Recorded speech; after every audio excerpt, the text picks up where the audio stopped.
श्री राम।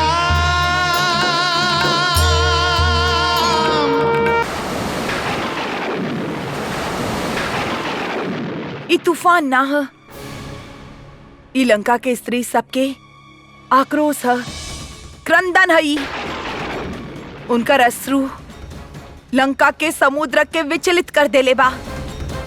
एही से लंका के समुद्र में तूफान आइल बा।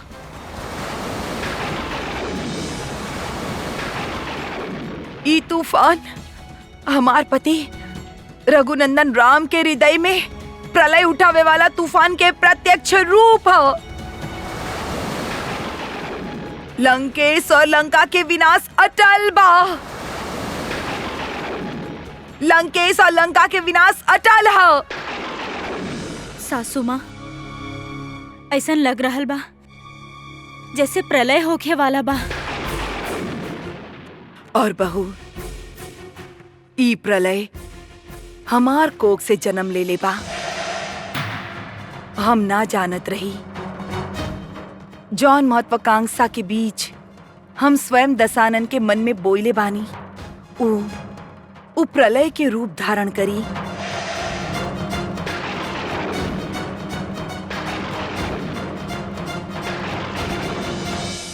दशानन राक्षस जाति के गौरव और लंका के पावे की प्रतिज्ञा कैले रहे और आपन प्रतिज्ञा के पूर्ण करे के उन्माद ओकरा पर सवार भइल रहे।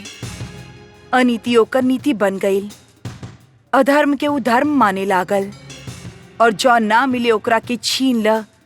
हमारी कथन ओकरा खातिर वैध वाक्य बन गई। भविष्य में आवे वाला अधर्म के आहट उस समय हमरा ना लागल, काहे कि हम हो लंका के फिर से पावे के सपना देखे लगनी। ओ समय हमनी त्रिकुट पर्वत पर रही। हमार पिता राक्षस राज सुमाली से दशानन आशीर्वाद लेने और दशानन तुरंत प्रहस्त के आपन दूत बना के लंका में कुबेर के पास भेज देलस।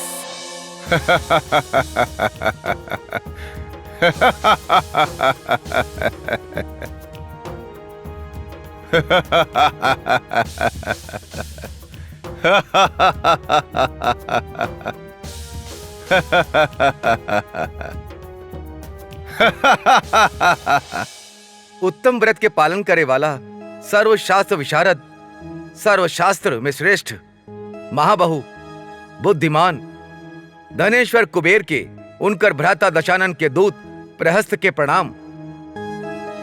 रउआ आज्ञा दी तो हम रउआ के दशानन के संदेश सुनाई। तोहरा आज्ञा बदूत। हे विशाल लोचन वैष्णव कुबेर, राउरी रपणीय लंका पूरी पहले हमार नाना जी राक्षस राज माल्यमान सुमाली और राक्षस लोक के अधिकार में रहल।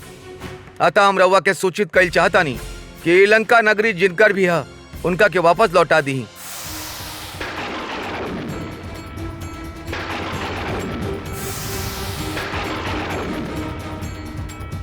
धन्यवाद।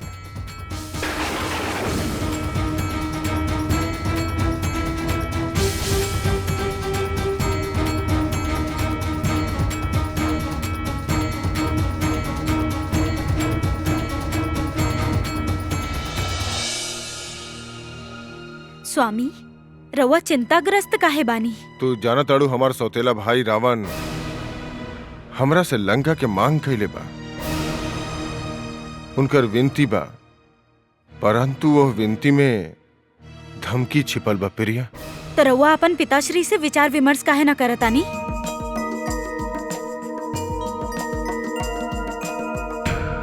पुत्र कुबेर, वर प्राप्ति के कारण दशानन के मति भ्रष्ट हो गईल बा।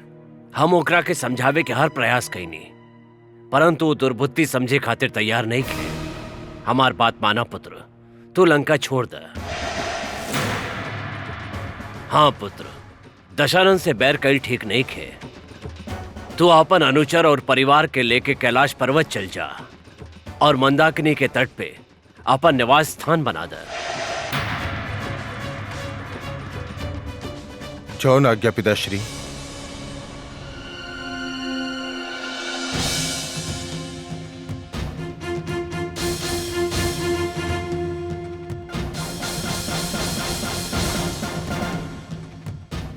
इत प्रहस्त ह, परंतु इतना तेजी से काहे आ रहल बा?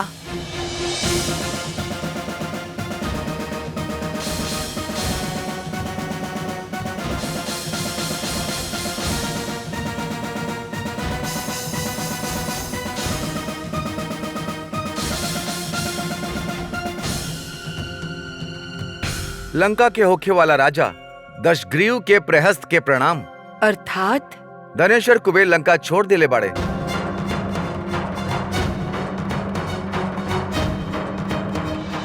दसानन जौन चाहत रहे वो ओकरा मिल गईल।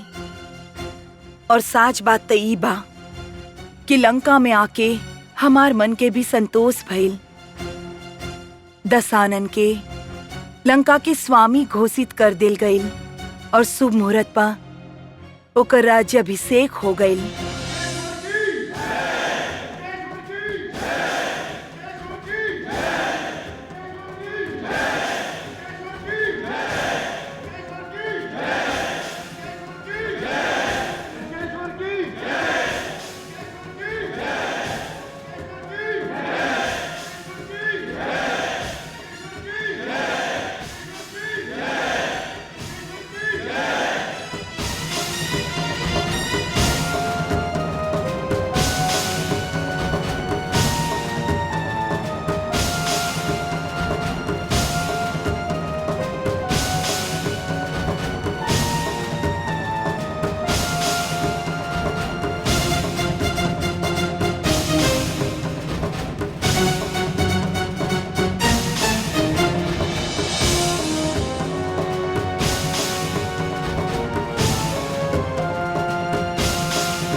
माँ, राउर खो चुकल लंका रउआ के वापस करत बानी।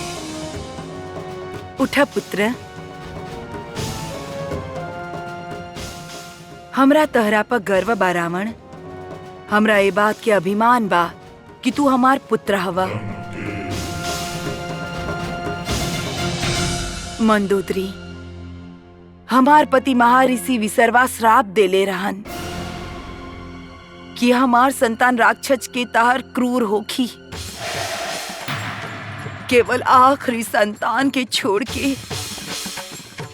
ये सब जान के भी हम दसानन के मन में महत्वाकांक्षा के अग्नि जलईनी, जौन आज तक जल रहल बा।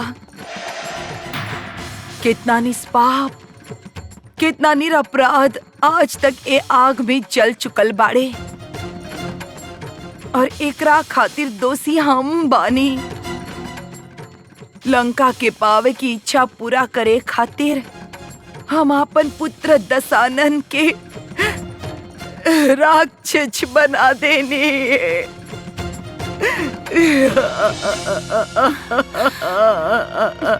शांत हो जाई माई। संपूर्ण लंका शांत बा मंदोदरी, और हम शांत काई से हो जाई। हमरा त भय लागे लागल बा कि रावण के महत्वाकांक्षा के आग में कहीं ये लंका ही न जल जाए।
कहाँ सीते?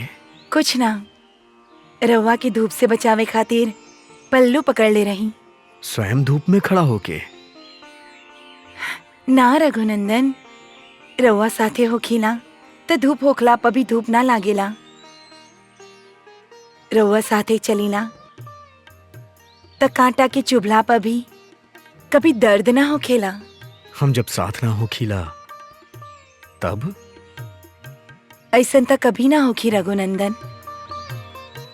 रउआ त सदा सर्वदा हमरा साथे बानी और साथे रहब। ये मृत्युलोक हा सीते, यहाँ साथ छुटबे करेला। ऐसन मत कहीं रघुनंदन। इस सीता रउआ बिना पल भर जीवित ना रह सकी। फिर इस सीता खातिर छाव ही धूप होखी और जीवन मृत्यु।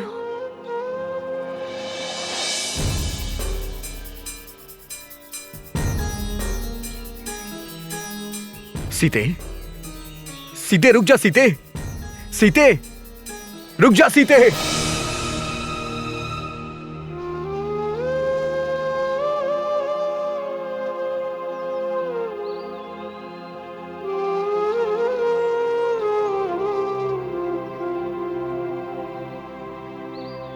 भैया,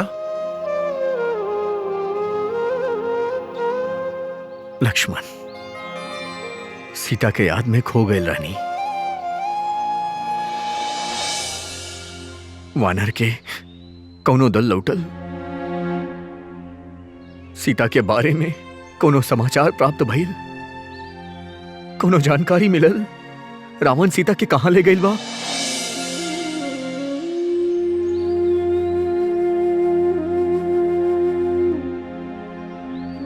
तहार चुप्पी हमरा से बहुत कुछ बोल रहा बा लक्ष्मण। भैया,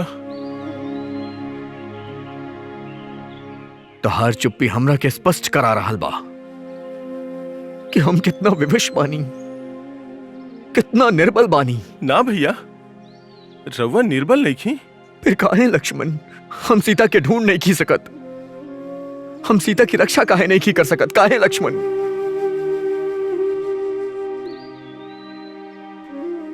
सामने सोना के मृग देख के भी हम नियति के संकेत के ना समझ पैली कि सीता के हरण होके वाला बा। काहे लक्ष्मण, काहे?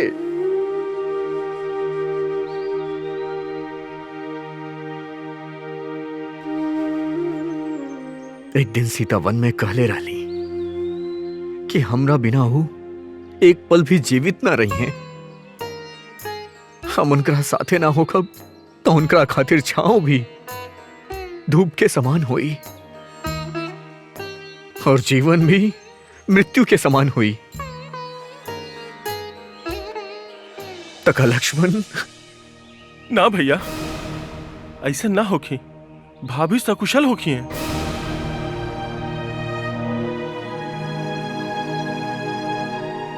स्वप्न और वास्तव में बहुत अंतर होखेला लक्ष्मण। और वास्तव ही बा कि हम सीता के साथे नहीं की और ना ही हम, तू और महाराज सुग्रीव जाना तारे कि सीता कहां बाड़ी, कैसन बाड़ी, केहू नहीं के जानत।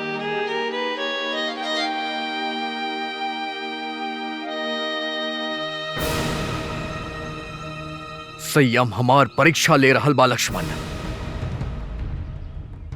परंतु जब हम संयम के साथ छोड़ देब, मर्यादा के उल्लंघन करब, तब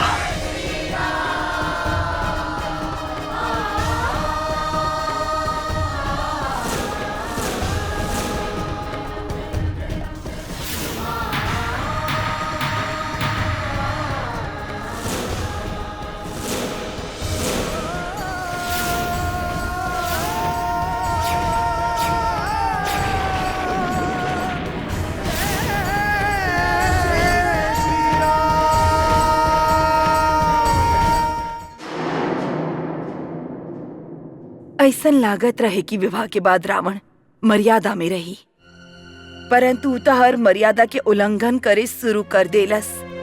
ई सब देख के कुबेर अपन दूत ओकरा के समझावे खातिर लंका में भेजलस। लंकाधिपति महाराज दशानन के लोकपाल कुबेर के दूत के प्रणाम। दूत, हमार ज्येष्ठ भ्राता कुबेर के संदेश सुनावा। अनुज दशानन के कुबेर के आशीर्वाद।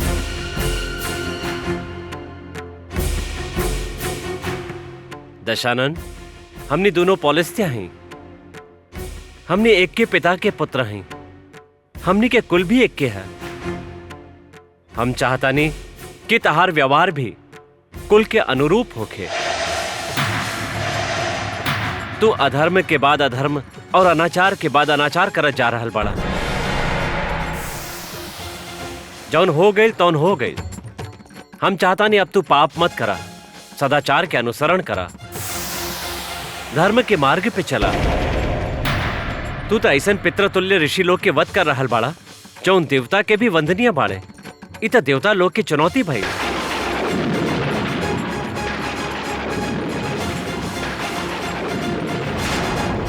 सावधान हो जा दशानन। बल, शक्ति, सामर्थ्य के अहंकार में रहबा तो स्वयं अपन विनाश के कारण बनबा। ऐसे ज्येष्ठ भ्राता होके के कारण हम तारा के सावधान करके अपन कर्तव्य के पालन कर रहल बानी। पाप कर्म के छोड़ द, काहे कि देवता तहार वध के उपाय ढूंढ रहल बाने।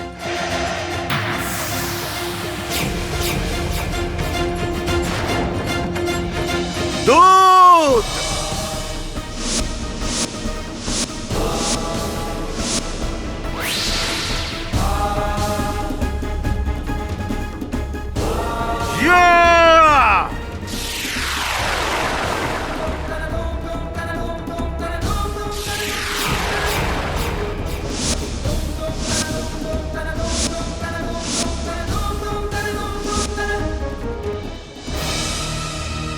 ए रउआ का कहीं नहीं भ्राताश्री। हमरे दरबार में हमारा अपमान करे वाला के यह दंड होखे के चाही विभीषण। परंतु भ्राताश्री, इत दूत रहे, अवज्ञ रहे, इमे एकर कोनो अपराध ना रहे। इत केवल अपन स्वामी के संदेश सुनावत रहे। एकर स्वामी के भी दंड देब हम। यदि देवता हमार वध के उपाय ढूंढ रहल बाड़े तो हम देवता लोक पर भी आक्रमण करब।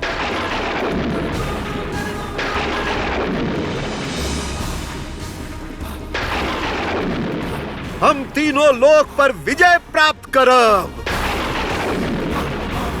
हम स्वर्ग लोक पर आक्रमण करब। जय श्री